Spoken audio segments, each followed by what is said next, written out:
Sound check tayo ngayong araw mga boss. Titest natin itong bagong apat na MCV na D15. Yan, ang nakaload pala dyan mga boss ay yung dalawang nasa baba ay dalawang D15 na 2000 watts.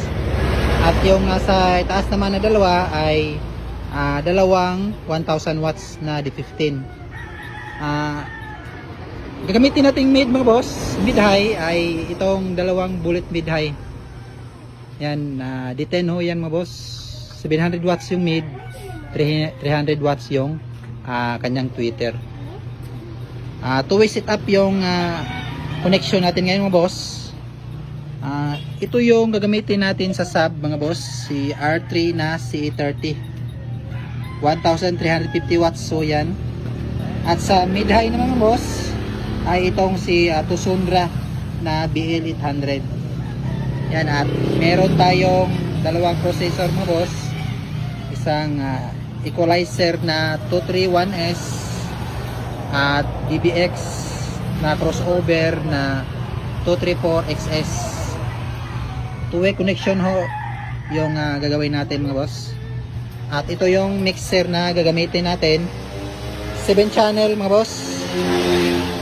At yung ating audio source ay USB lang muna. Yan yung isa sound check natin ngayon boss. Bali, ang may-ari nito mga boss ay nasa barko pa. Pero nagpaalam naman ako na i-test natin yung kanyang box. Kasi sa susunod na linggo pa niya kukunin.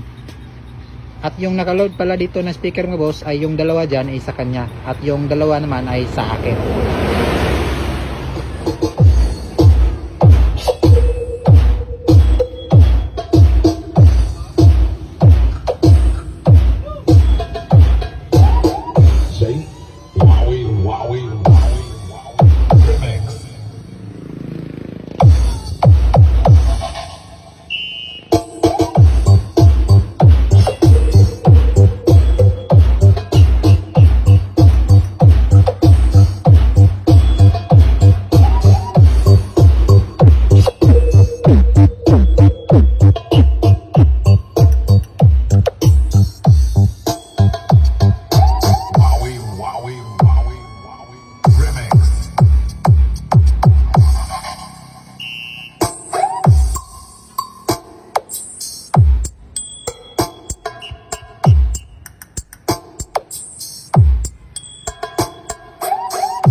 DJ Wowie Wowie Wowie.